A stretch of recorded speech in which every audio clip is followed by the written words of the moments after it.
Left-handers convicted of driving under the influence can now wipe their records clean. Michigan no longer has a tax on period products. For years, advocates argued that pads, tampons, and similar items aren't luxury goods. The EPA added this former metal plating facility in Jackson to its list of Superfund sites on Friday. Now, that addition means this area is among the most contaminated sites in the U.S. Michigan has received millions of dollars in federal money to help older foster care youth. But if the state Senate doesn't allocate that money before the end of the month, that money could just disappear. After nearly 25 years in prison, George and Melvin De Jesus walked free earlier today. The two brothers were wrongfully convicted of murder and felony firearm possession back in 1997. Michigan's problem gambling helpline saw nearly triple the number of calls in 2021 than the year before online gambling was approved. This week, that data will be addressed by the state health department at an online event they hope will help curb the increase. Barrow Hospital welcomed Lansing's first baby of 2022 early this morning. And if there's a good way to start out the new year, it's with chubby cheeks and a big bow. So I stopped by to say hello. Campaign season is here, and it's easy to tell. Billboards like that one calling out State Senator Tom Barrett's voting record went up earlier this week. The ads are an early indication of one hot topic for mid-Michigan voters. For the first time in its history, the Michigan Senate has adopted a resolution formally recognizing June as LGBTQ Pride Month. Michigan State is the new home of this futuristic autonomous bus. It's still in its testing phase right now, but officials hope to see it shuttling students by this spring. Hispanic Heritage Month begins on September 15th, and Fox 47 is kicking off the celebration with La Casa Rosada here on the south side of Lansing. Now, this colorful building is home to works of art, exhibits, and workshops that celebrate the Latino experience here in Michigan. And today, I get to take part of it. Now come with me. Vamos a decorar una calavera. Michigan is pushing through a major influx of new COVID-19 cases. And if you're driving around town, you might see a testing center like this one behind me. This is where thousands of COVID-19 tests are collected each day, and some residents are waiting up to 3 hours to get swabbed.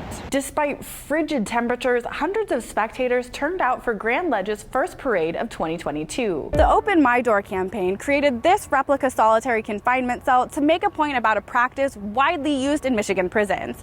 They came to Lansing on Wednesday to call on legislators to put an end to it. Now, in just a few months, this site will be home to Heritage Hall, a meeting and event space perfect for school trips and tourism.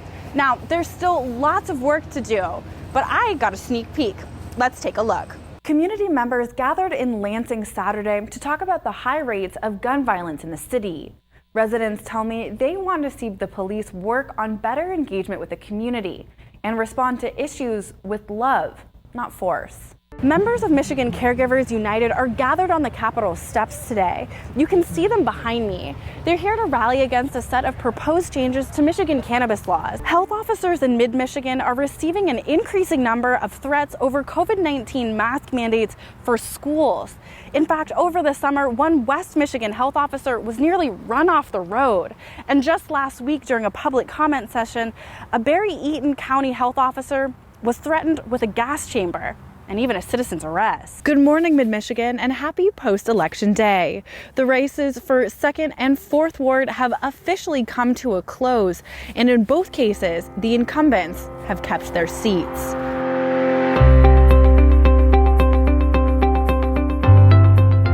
The Michigan legislature and Governor Gretchen Whitmer reached a $4.7 billion deal to improve roads, dams, and clean drinking water. It has a lot of wins for a lot of parts of the state. And we still have money on the books. We still have over $2 billion on the books that's not spent or appropriated. The majority of the money comes from the federal government, about $3.1 billion from federal COVID-19 relief dollars. The deal is a compromise between the Republican-controlled legislature and Governor Whitmer. A full rundown of the plan isn't available just yet, but Leitner outlined where different amounts of this money will go. About $2 billion will go towards safe drinking water, removing PFAS, or forever chemicals.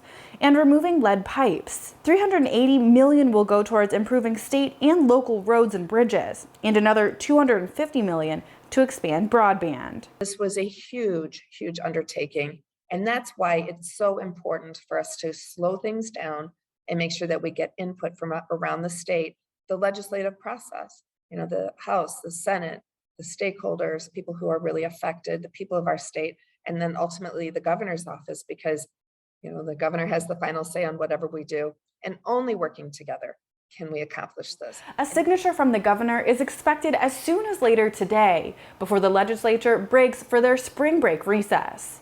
Reporting in Lansing, I'm your Capitol reporter, Elle Meyers, Fox 47 News. It was 2 years ago today the first case of COVID-19 was identified in Michigan. And since then, we've weathered surges and lulls as we've navigated the worst pandemic in living memory. But today, local health experts tell me there's reason for hope. We've seen incredible innovation, increased our immunity, and now we get to settle in to a new normal, at least for now. It's incredible. It's been 2 years. When I was thinking about the floors in the hospital, walking up there, it was just an eerie feeling that I'd never experienced in the 20 years in medicine. Just a calm, I can't even explain it. That's Dr. Paul Entler. He's been on the front lines of Sparrow Hospital's COVID-19 response throughout the pandemic. He tells me the first time he experienced real hope in the middle of the crisis was when he got vaccinated.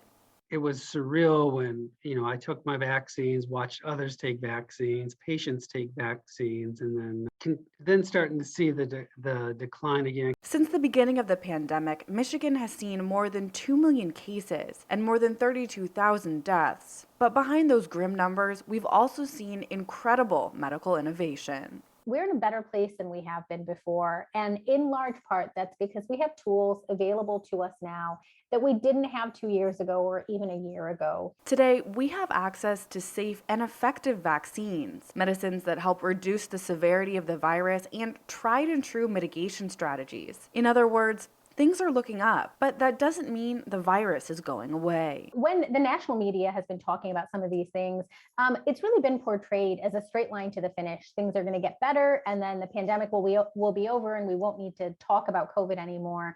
And that's not really how we're seeing this. We are anticipating times when things are higher risk. We are anticipating surges in the future. It just means that things are more dependent on what's happening locally. And it really means making choices that are best for yourselves and for your family members. Instead, Dr. Bagdasarian tells me we could continue to see less severe surges in the future, and we might still have to change our behavior based on risk level. Looking back with what we know now, Ingham County Health Officer Linda Vale says those early restrictions definitely saved lives. Oh, I absolutely think they saved lives and were effective.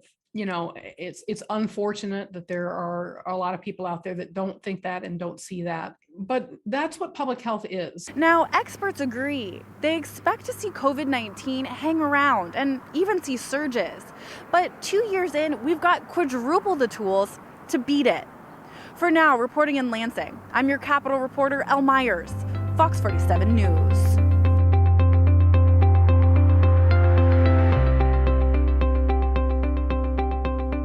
Jails in mid-Michigan charge sky-high rates for inmates to make phone calls to the outside, as much as $22 for a 15-minute conversation. And much of that funding goes right back to jails' budgets.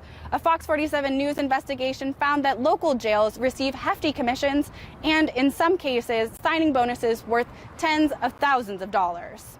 I dug into the documents released in response to upwards of 10 FOIA requests and found that the Ionia County Jail charges $21.99 for a 15-minute phone call from an inmate. At the Eaton County Jail, it's $15.42. In Ingham County, $13.65. And many jails receive a sizable chunk of that money back from the companies contracted to provide calling services. Ionia County, for example, receives a 70% commission from all calls made from its facility. Advocates say it amounts to an added fine that no judge gets to rule on. When I was locked up, from 18 to 28, I watched my family, extreme financial burdens in regards to the high costs of, inmate or prisoner phone calls, which is just insane. I feel like it's almost like a secondary sentence that's not even really placed on the individual who committed the crime, but the family, friends, and loved ones who are spending, 50 cents, a dollar, per minute sometimes. Mike McKinney has friends and people he mentors inside the Jackson County Jail